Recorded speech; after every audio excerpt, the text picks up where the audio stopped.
இலங்கையின் முதற்தர சுற்றுலா தலம் ரீச்சாவின் மாபெரும் உணவு திருவிழா ஆகஸ்ட் மாதம் 7, 8, 9 மற்றும் 10 தேதிகளில் மாலை 6 மணி முதல் 10 மணி வரை இன்றைய டிக்கெட்டுகளை பெற்றுக் கொள்ளுங்கள்.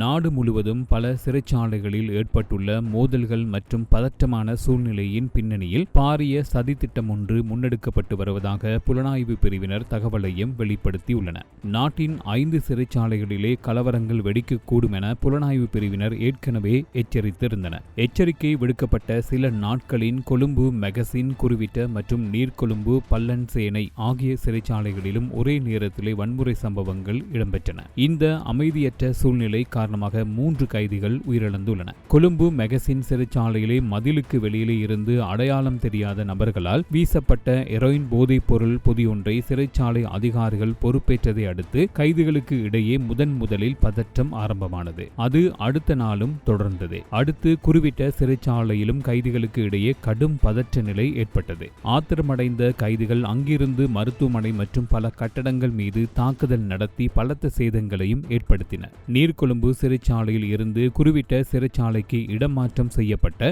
1000 பேருக்கும் அதிகமான கைதிகளுக்கு இடவசதி போதாது என கூறி ஆரம்பிக்கப்பட்ட ஆர்ப்பாட்டமே இந்த மோதலுக்கு முக்கிய காரணமாக அமைந்தது. நீர்கொழும்பு பல்லன்சேனை சிறைச்சாலையிலும் காலை உணவு வழங்குவதற்காக சிறை கூண்டிலிருந்து வெளியே அழைத்து செல்லப்பட்ட போது போதைப் பொருள் தகராறை அடிப்படையாக கொண்டு அமைதியின்மை ஏற்பட்டதாக தெரிவிக்கப்பட்டுள்ளது.